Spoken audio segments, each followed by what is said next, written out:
Bonjour à toutes et à tous et bienvenue dans ce nouveau numéro de l'image du mois. Ce mois-ci, nous allons parler d'un des enjeux majeurs auxquels sont confrontées nos sociétés, la modernisation des réseaux électriques.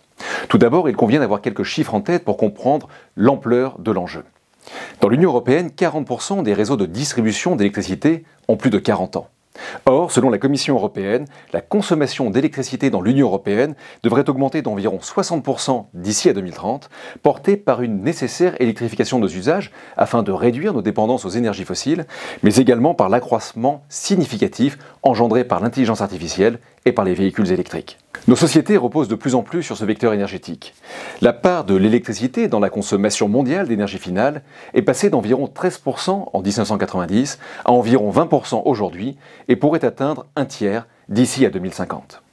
Dans ce contexte, les réseaux de transmission et de distribution jouent un rôle central.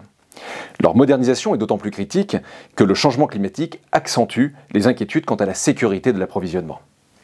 Les investissements nécessaires pour adapter et renforcer ces réseaux sont considérables.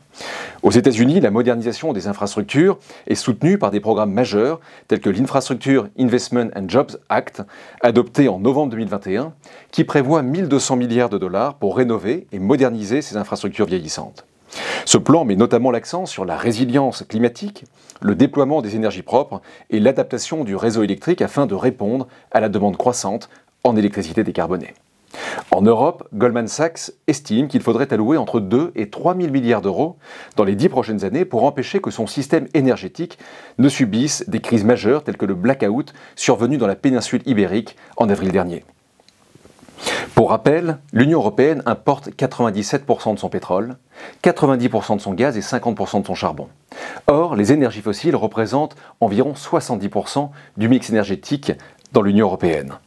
La décarbonation, et donc la nécessaire électrification, apparaît à la fois comme un impératif climatique, mais également comme un enjeu de souveraineté majeur.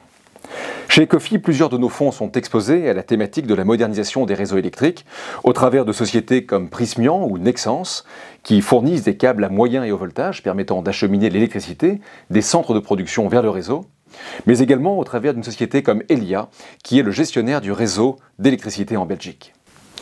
Vous pourrez retrouver cette thématique d'investissement dans nos fonds engagés, que sont notamment Ecofi Agir pour le climat ou encore Ecofi Enjeux Futurs.